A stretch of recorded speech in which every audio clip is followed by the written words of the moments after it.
Almighty अल्लाह। बहुत important topic है cricket के हवाले से भी, बोर्ड पेपर के हवाले से भी, ठीक है।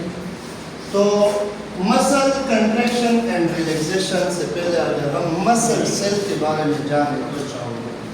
बेटा मसल सेल का दूसरा नाम है muscle cell is also known as muscle fibre, ये पॉइंट याद रखें। अब बेटा अगर मसल सेल के इस मेम्ब्रेन को देखिए, ये एक मसल सेल है, ठीक है। इस मेम्ब्रेन को plasma membrane of muscle cell is known as a plasma membrane of muscle cell is known as sarcolemma. अब ये सार्कोलीमा रेगुलर इंटरवल के बाद इंट्री करता है और टी शेप स्ट्रक्चर बनाता है, जिसको हम कहते हैं टी ट्यूब्यूल या transverse tubule. Nerve impulse enter to muscle fibre या muscle cell through T tubule. अब अगर आप स्ट्रक्चर में देखें इनसाइड जितना भी ये रीजन है इसको बेटा कहते हैं सार्कोप्लाज्म। मसल सेल के साइटोप्लाज्म को क्या कहते हैं? साइटोप्लाज्म। और ये स्टोर करता है ग्लाइकोजन को। ये ग्लाइकोजन है, ये जगह जगह पे आपको ग्लाइकोजन नजर आ रहा है, ठीक है। अब ग्लाइकोजन के अलावा इस मसल सेल में मायोग्लोबिन भी होते हैं जो स्टोर करते हैं ऑक्सीजन को। ये पॉइंट भी इंपॉर्टेंट है। इसी के साथ साथ अगर आप देखें न्यूक्लियस मल्टी न्यूक्लियाई है इसमें, और मसल सेल में पेरिफेरी न्यूक्लियाई होते हैं, मल्टी न्यूक्लियाई होते हैं। और इसके साथ जो एंडोप्लाज्मिक रेटिकुलम होता है इसको बेटा कहते हैं सार्कोप्लाज्मिक रेटिकुलम। और एक काम करता है, स्टोर करता है ऑक्सीजन को, इसको ऑक्सीजन को, ठीक है। अब बेटा एक और टर्म आता है मल्टी, इसमें माइटोकॉन्ड्रिया भी है। माइटोकॉन्ड्रिया भी इसमें क्या है? मिनी माइटोकॉन्ड्रिया है। और mitochondria for the first time muscle cell में डिस्कवर भी हुआ था।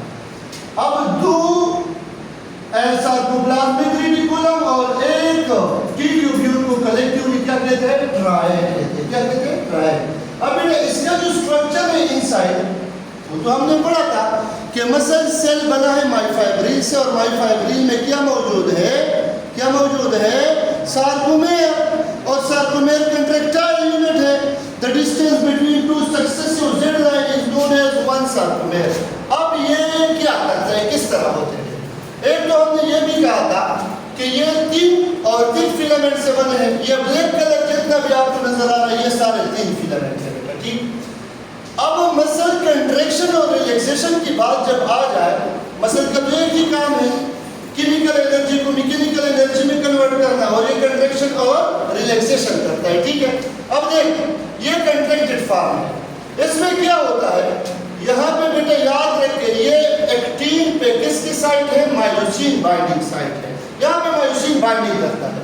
और अगर हम मायोसिन प्रोटीन को देखें ये 6 पॉलीपेप्टाइड चेन से बना होता है।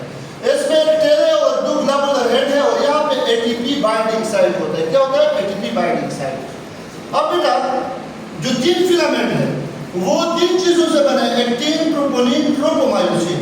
लेकिन अगर एमसीक्यूज आ जाए कि 3 फिलामेंट बेसिकली किससे बना है, मेनली, चीफली, प्राइमरीली, फिर आपने आंसर देना होगा एक्टिन। एक्टिन 2 पॉलीपेप्टाइड चेन से बना है, ट्रोपोमायोसिन 2 पॉलीपेप्टाइड चेन से बना है, और ट्रोपोलिन 3 पॉलीपेप्टाइड चेन से बना है। जिसमें एक पॉलीपेप्टाइड चेन एक्टिन से मिल जाता है, दूसरा ट्रोपोमायोसिन से, और तीसरा कैल्शियम आयन के साथ। तो ये मशहूर एमसीक्यूज है कि मसल कंट्रैक्शन के दौरान जब सार्कोप्लाज्मिक रेटिकुलम से कैल्शियम आयन रिलीज हो जाते हैं तो किसके साथ बाइंडिंग करते हैं? तो एक्टिन फिलामेंट पे ये बाइंडिंग करते हैं ट्रोपोनिन के साथ। कैल्शियम आयन किसके साथ आ जाते हैं? ट्रोपोनिन। स्टार्ट में जब मसल रिलैक्स होता है तो यहाँ पे देखें अनएक्सपोज्ड है ये साइट। क्यों? क्योंकि यहाँ पे ट्रोपोमायोसिन होता है। लेकिन जैसे कैल्शियम आयन आ जाते हैं और ट्रोपोनिन के साथ बाइंडिंग करता है, ये इसके अरेंजमेंट में वो चेंज ले आता है और ये साइट ओपन हो जाते हैं, ये एक्सपोज हो जाते हैं। क्या हो जाते हैं? एक्सपोज। तो मायोसिन के हेड इसके साथ बाइंडिंग कर लेते हैं एन साइड के साथ, और क्या बना लेते हैं बेटा? इसको कहते हैं क्रॉस ब्रिज फॉर्मेशन। ये देखिए ब्रिज बन गया। ये क्रॉस ब्रिज जब बन जाता है, नर्व इम्पल्स तो इंटर हो जाता है किसके थ्रू? नर्व इम्पल्स इंटर हो जाता है टी ट्यूब्यूल के through. Sarcoplasmic reticulum calcium ion release करते हैं, ट्रोपोनिन पे बाइंडिंग करते हैं, एक्सपोज हो जाता है ये साइट। तो ये जब एक्सपोज हो जाता है तो ये 3 फिलामेंट के ऊपर क्या हो जाते हैं?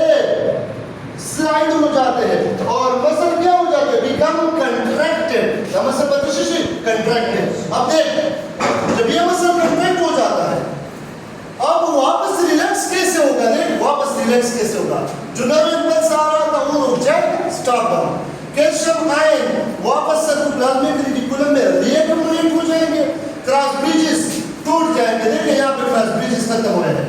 3 फिलामेंट मैक्सिमम लेंथ ले लेता है, अपने ओरिजिनल पोजीशन पे चला जाता है और muscle become relax, muscle become relax. अब ये बात जो हमने यहाँ इस डायग्राम में की वो स्लाइडिंग फिलामेंट हाइपोथेसिस कहलाता है। क्या कहता है? ये जो साइंटिस्ट थे A.F. हक्सले और H.E. हक्सले 1954 में इसने बयान किया था बेटा कि during muscle contraction the thin filament slide over thick filament but there is no change in the original length of thick and thin filament। यदि कि मसल कंट्रैक्शन के दौरान थिन फिलामेंट स्लाइडिंग करेंगे थिक फिलामेंट के ऊपर, लेकिन original length में कोई फर्क नहीं आएगा। ईटा के लिए क्या इंपॉर्टेंट है? ईटा के लिए याद रखें थिन फिलामेंट लेंथ में रिड्यूस हो जाएंगे, एच जोन जो यहाँ पे हुआ करता था वो डिसअपीयर हो जाएगा, ए बैंड अनचेंज हो जाएगा और Z line move towards sarcomere. ठीक है, टुवर्ड्स सार्कोमेर। तो मसल कंट्रैक्शन के लिए इंपॉर्टेंट पॉइंट दोबारा सुने, nerve impulse enter to muscle cell through T tubule, sarcoplasmic reticulum release करेगा calcium ion, third calcium bind to troponin और एक्सपोज करेगा myosin binding site present and actin. जब ये एक्सपोज हो जाएगा तो इसका और इसके दरमियान बाइंडिंग हो जाएगा, इस फिनोमेना को कहते हैं cross bridge formation. ATP binding site होगा, एटीपी यूज हो जाएगी, मसल बिकम कंट्रैक्टेड, लेंथ में कम हो जाएंगे और डायमीटर में बढ़ जाएंगे, इसको कहते हैं कंट्रैक्टेड फॉर्म ऑफ मसल। फिर जब रिलैक्स होंगे तो ये फिनोमेना क्या हो जाएगा? अपोजिट हो जाएगा, इसको कहते हैं muscle contraction and relaxation. Thank you very much.